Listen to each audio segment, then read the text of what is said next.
Turn to Ephesians chapter 6.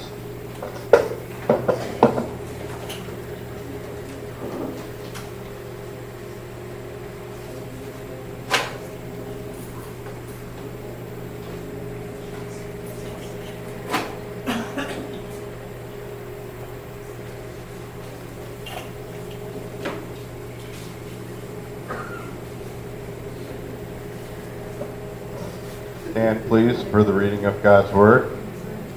Ephesians chapter 6. Ephesians 6, verse 10.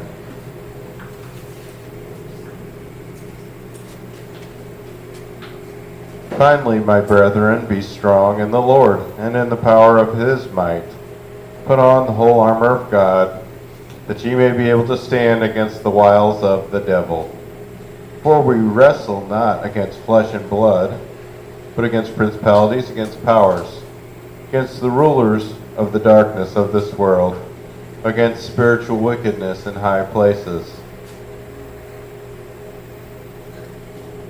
Wherefore take unto you the whole armor of God, that ye may be able to withstand in the evil day, and having done all, to stand. Let's pray. Dear Father, we're so grateful for this opportunity to study the Bible together with our good friends here, and we ask that your power would come down on each listener and help them to hear the things they need to hear and understand the things they need to understand. Help me to say the things I need to say and be guided by your Holy Spirit. In Jesus' name we pray. Amen. You may be seated. So, when I was in the Navy, part of the time I was on an aircraft carrier. And when we were out to sea, I looked at my check and I was wondering why I had extra pay. I wasn't sad about it or anything, but I found out I was getting hazardous duty pay. And I asked, why would you pay me hazardous duty pay? What does that mean? That means your job is so dangerous, we're going to pay you some extra money. And I was kind of fine with that, but I mean, well, how dangerous is my job? Well, they said it's the second most dangerous place to work in the entire world. And well, what's the first most dangerous place? If you ever seen a picture of when they built the giant tall skyscrapers in a city like New York City or Chicago, and there's some guys sitting up there eating lunch, and they're just sitting on a piece of steel, and below them they're like 80 stories above the ground, just sitting there, because it would only take just a little gust of wind to blow them off. And I found out it was the same thing on the aircraft carrier. It would only take a little gust of wind to blow me off into the ocean, where maybe they would never find me ever again. So there were too many ways to die.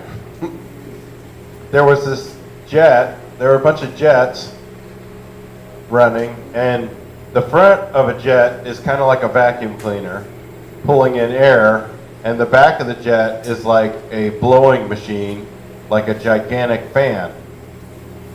So we got this $1 million fan that runs the jet, and we've got about 50 jets on top of the aircraft carrier, and a bunch of them are running all at the same time, and they're all pointing different directions. So some of them, the front of them, the opening for the engine was so big that this one jet, they called it a man-eater, because if you walk too close in front of the jet, it could suck you in, and then you would go through the engine, the blades would chop you up.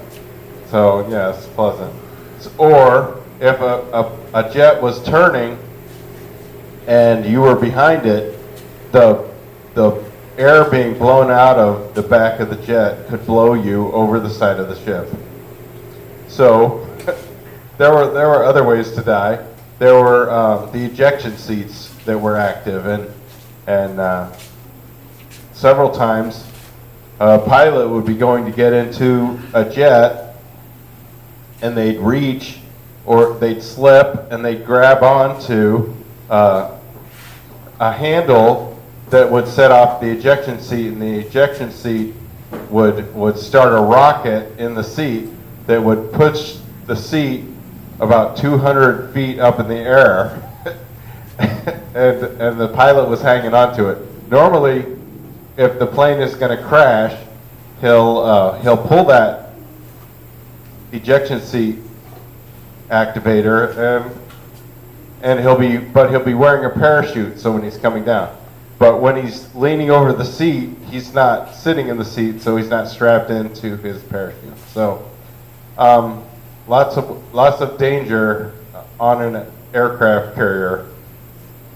Just think of being on a boat. So if your house catches on fire, you can run out of your house. But if you're on a ship and it catches fire, there's nowhere to run. You can't really jump into the ocean. So you have to you have to put it out. Explosions are kind of common.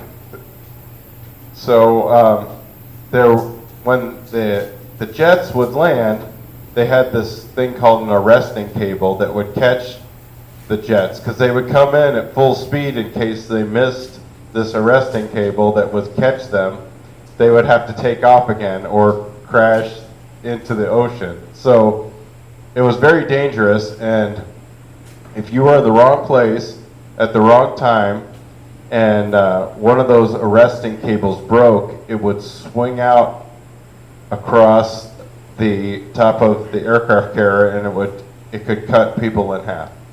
Yeah, pleasant. Okay, so and then all of the foreign ports that you could go into, you could catch all kinds of diseases that some didn't. There was no cure for them.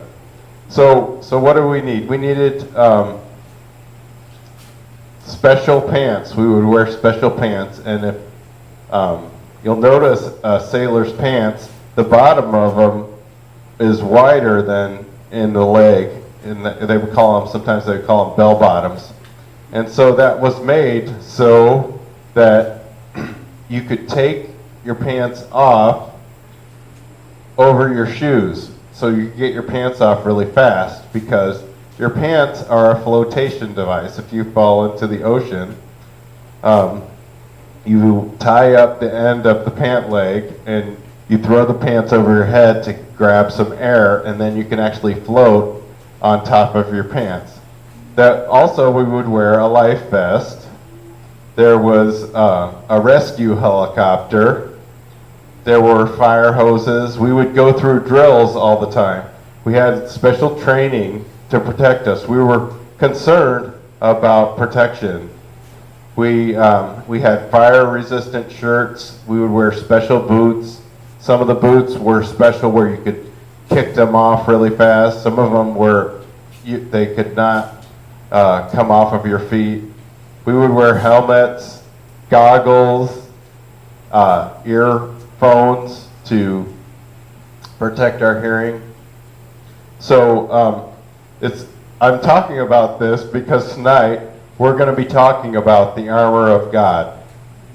And we're in a war too. So as we read in Ephesians 6:10, if you look back there, it says, "Finally, my brethren, be strong in the Lord." Amen. So it's not our own strength that's going to help us, it's God's strength. You know, we want to make sure that we're on the right side in this battle. We want to be on God's side. I remember reading in Joshua 5:13, where he went out right before the Battle of Jericho, and he found a man out there, and it was the Lord Jesus Christ. It was an Old Testament appearance of the Lord Jesus Christ. But Joshua didn't know who it was, and he said, "Are you on our side, or are you on the enemy's side? And I ask that to you tonight. Whose side are you on? But the answer that God gave was special. I'm going to, if you could turn over to Joshua 5:13, we'll read that in a minute.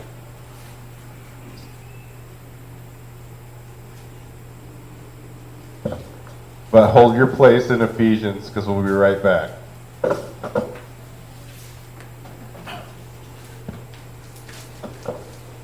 I think this is going to have to be a more than one service to preach this message. God gave me a special message and a very important message. Joshua 5:13. Are you there yet? I am. So I'll read it to you.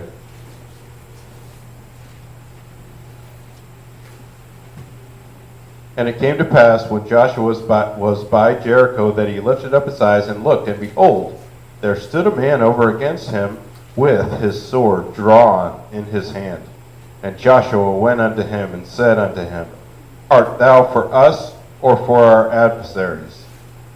And he said, Nay, but as captain of the host of the Lord I am now come. And Joshua fell on his face to the earth and did worship, and said unto him, What saith my Lord unto his servant? And the captain of the Lord's host said unto Joshua, Loose thy shoe from off thy foot, for the place whereon thou standest is holy. And Joshua did so. So we know that a lot of times in the Old Testament, the Lord shows up and does some amazing deliverance of the children of Israel when they're fighting against their enemies. He does some massive attacks against the enemy. So we want to make sure we're on God's side because we're in a war.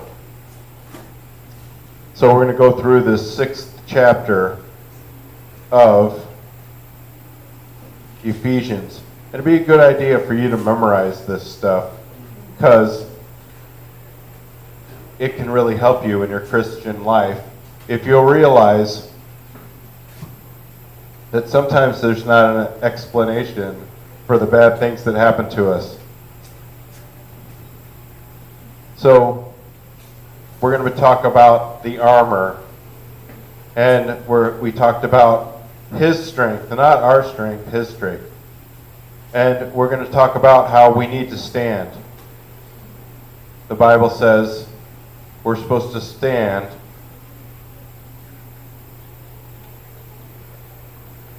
Verse 14, Stand therefore, having your loins girt about with truth. So, we're supposed to stand for the truth, and I like that. I like the name of this church, Truth Baptist Church. We're going to take a stand for the truth. Our church teaches the truth. The other churches in this town are teaching things that aren't true. Where do we get our truth? From the Bible. But I like it that it says, some people call it the belt of truth. When I was a security guard and policeman, they wear a special double belt. And I'm wearing one of them now. I saved it. This belt has lasted me forever. Most belts, after a year or so, they wear out and you have to throw them away and get a new belt. This belt was special. You had one belt that would go through your pant links, and then you'd have another belt which you would hang all of your weapons and gear and all of your special items that you needed to fight. And it was very important for security and for having stuff in exactly the right spot where you didn't have to look down to grab things. You could just reach back and you knew exactly where the things were supposed to be to get them. And military men, they wear, and policemen, where they wear a vest, a special vest. So, I need some help tonight. Who do you think would like to wear this vest tonight?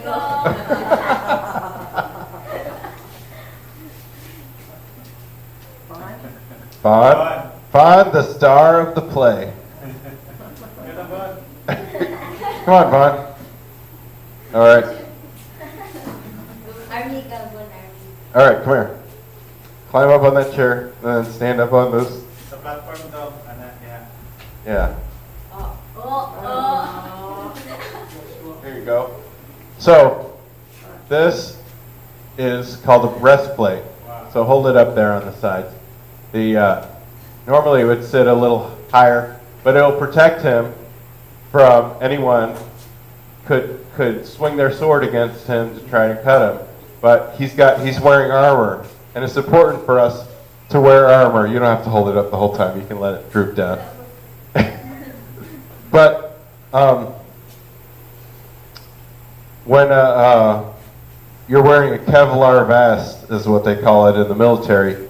If somebody throws a grenade into the room, and you're instinctively taught to jump on it and have it under your vest, and then when the grenade goes off, it will kill you, but it'll save all of your fellow soldiers in the room. And isn't that what Jesus did for he died so that we could live? So you're doing a great job. So tonight, the main thing I wanted to talk about is our shield. So grab that and hold that up. Okay? So the Bible says we're supposed to be wearing spiritual armor. So I'm going to go through these things. Verse 15, we're supposed to have our feet shod with the preparation of the gospel of peace. So the S word that I have for that is souls. It's about soul winning. And it's about the soles of your feet, S-O-L-E-S. The Bible says you have beautiful feet if you're going about telling people the gospel in Romans 10:15. Comfortable shoes. When I go soul winning, sometimes I like to wear comfortable shoes. Today we did a lot of walking, didn't we? And I hope you wore comfortable shoes. Maybe tomorrow you'll know better. Preparation, we got to prepare. When I go out soul winning, I have special things in special pockets. So I know where all my tracks are in this little thing in the back of my back pocket. I always carry my New Testament in my back left pocket, so I know where it is. This is your sword, so you got to sneak it out and then stab somebody with it. So these weapons are spiritual, and you can't see them. You put them on by faith, but these spiritual armor and these spiritual weapons are also, they really exist, and we need them. We need to, your arm tired yet? You want to put it in your other hand? If you get too tired, you can put it in your other hand. So, there's a rule when you're fighting in the military and you're on the battlefield. No man left behind. If somebody falls in the battle, we're not supposed to leave them there. We're supposed to bring them back. So you might want to have shoes on where you can move fast, and you can bend down and throw your fellow soldier on your shoulder,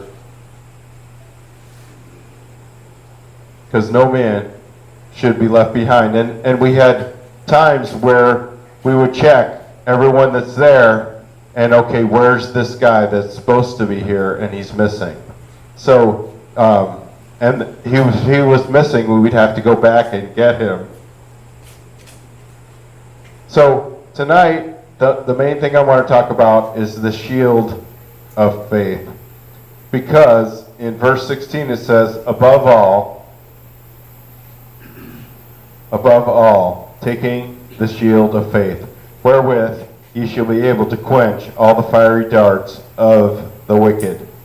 See, we got an enemy, and he's throwing fiery darts at us. It's the devil, but we have a shield of faith. And the Bible says it's the most important piece of our armor, says above all. The reason it's so important is, okay, so he's wearing special shoes to protect him. And if an arrow comes at his shoes, he can reach down, he can push his shield down and protect his feet. The shields that they had were a lot bigger than this shield. If the shield comes at his head, he can bring the shield up in front of his face. Oh, you look a lot better now. If it comes at his shoulder, he can move it over to his left shoulder.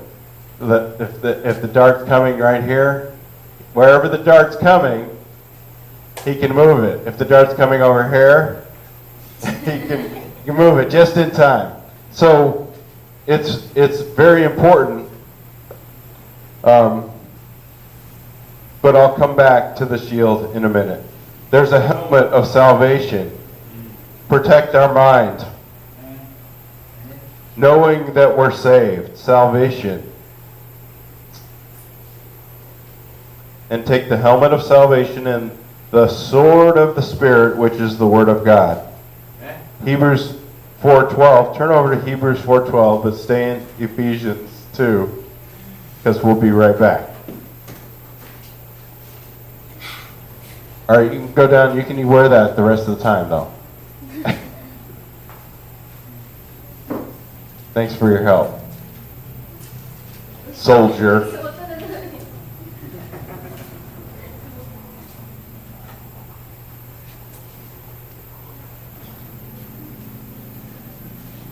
Hebrews 4:12. I had a sticker with this verse on it, and I put it on the back window of my car, and it had a picture of a sword. It says, "For the word of God is quick and powerful, and sharper than any two-edged sword, piercing even to the dividing asunder of soul and spirit, and of joints and marrow. And it is a discerner of the thoughts and intents of the heart." So, the Word of God is more powerful than we could ever possibly imagine. The sword is a very powerful weapon. It's an offensive weapon. All the rest of the armor is defensive. And so back in Ephesians, take the helmet of salvation and the sword of the Spirit, which is the Word of God. This one, it doesn't say what kind of armor would represent this in verse 18. So I call it our secret weapon. Praying always with all prayer and supplication. So the S word for that I used was supplication. So we're supposed to stand. We're supposed to stand in His strength. We're supposed to stand, it says stand again. We're supposed to stand in our spiritual armor. We're not standing by faith, or we're not standing by sight, we're standing by faith. We're supposed to stand, the Bible says, in the evil day. So we're supposed to stand someday. There's a day when you're going to get attacked, but you need to live every day like that's the day you're going to be attacked.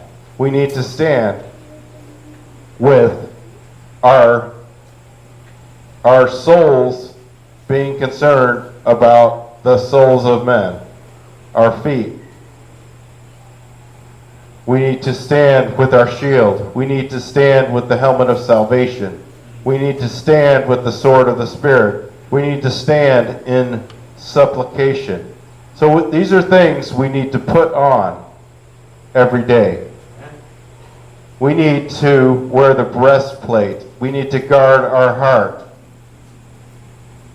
The most important of all these is the shield of faith, because all of the armor, it's faith armor. So, the sword of the Spirit.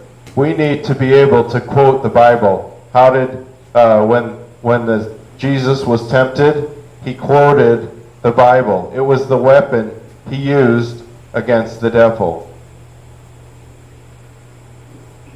I'm always praying. When I pray, I like to pray, hold back the forces of evil. So the Bible says there's invisible forces, and I don't want to give any kids nightmares or anything.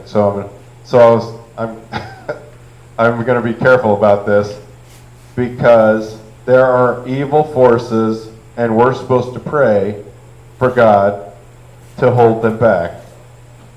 So let me talk to you a little bit about the book of Ephesians. We're not going to be long tonight.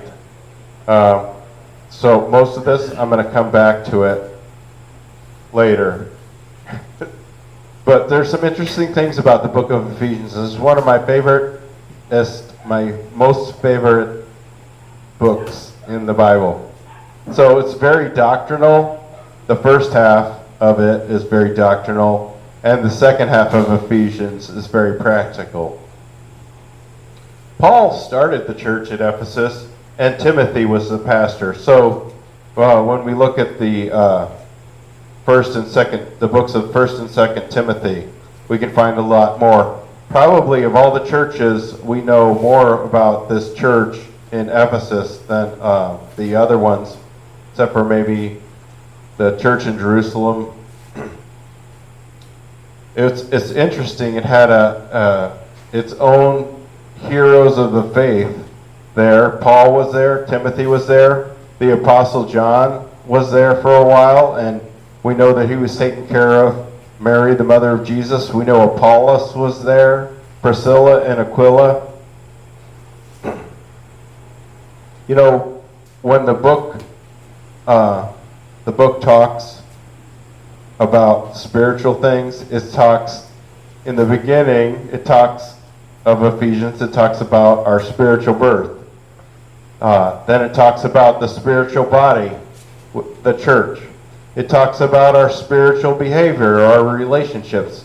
It talks about the spiritual battle. We're in a battle, spiritual warfare. You know, when Paul talks to Timothy, he says things like this: be a good soldier, fight the good fight, war a good warfare, no man that warreth. So this Christian life, it's going to be a fight every step of the way. So the city of Ephesus, we know that it was a very pagan city. They had a temple to the goddess Diana, and they would sell little statues that look kind of like the Virgin Mary. That was how they made a lot of their money. And people would worship this lady who was not even a god. It was just an idol. It was just a statue. And they would pray to her. It was satanic. It was wrong. There was a lot of wickedness going on in the city. The Bible says that perilous times will come. We need to be able to stand in the evil day. My time's about up, but I wanted to tell you about the armor and about the advance warning, and then we'll come back and we'll talk about the shield next time. So we're supposed to wrestle. We're in spiritual warfare. We're not looking for demonic forces everywhere. We're not out looking to get into a fight. This fight came to us. But our life is going to be a life of constant conflict. We had advance warning that this would happen. You know, as Christians, we're called in the Bible athletes. We're likened unto vessels. We're likened unto farmers. We're likened unto builders. We're likened unto servants. but mostly we're likened unto warriors, soldiers. Our entire Christian life, we need to have faith. Why do we need to have faith? Because we have a battlefield in our mind. We have a battlefield in our spirit. We have a battlefield in our heart. And we need to be on the battlefield for our marriages, for our children, for our church.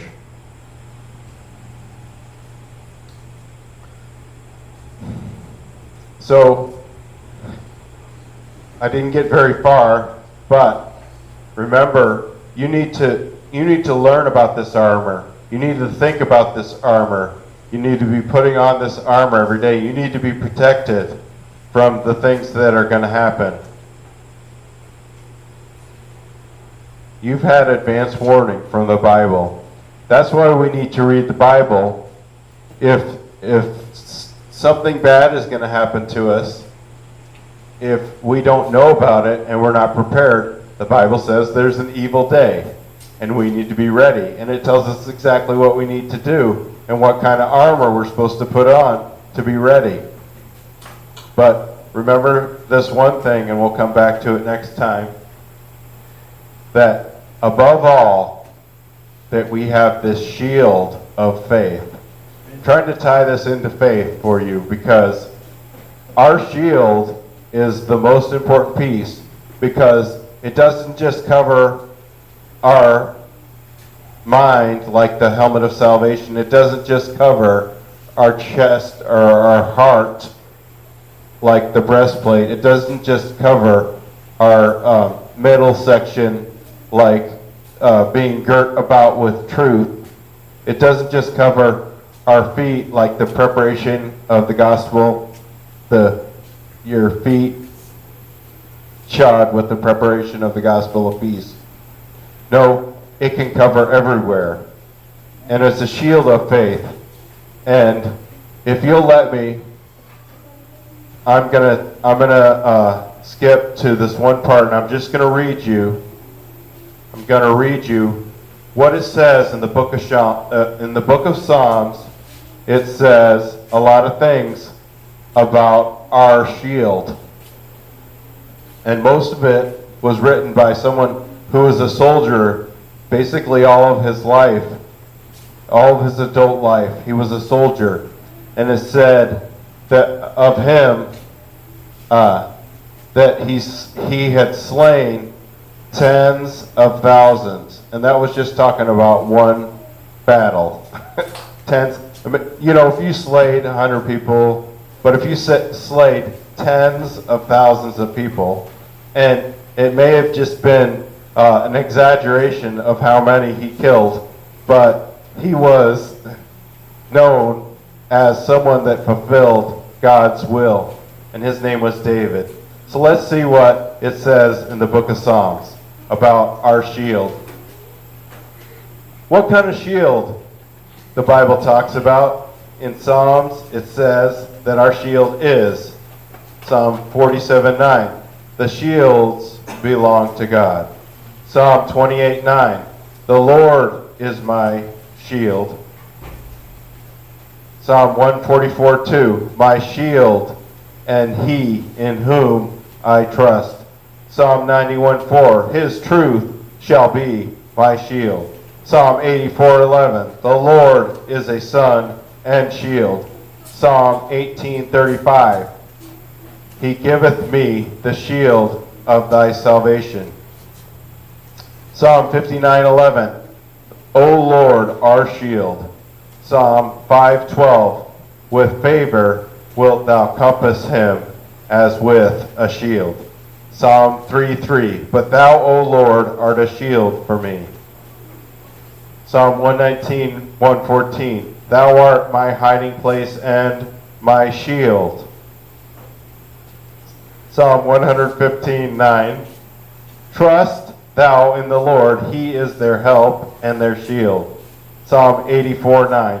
Behold, our God, our shield. Psalm 33:20. He is our help and our shield. You know, and I'll get to most of this next time. When, you know, there's so much good stuff in this sermon, and I don't want to just glaze over it like this. So we'll come back to it next time. Because what it comes down to is these heroes in Hebrews 11, they were shielded from things. And we can be shielded from the same things that they were. Abel and Enoch and Noah and Abraham and Joseph and Moses. They were all shielded from things. And we can be shielded from the same things because we have the same shield they had. Our God is our shield. He will help us. Let's pray.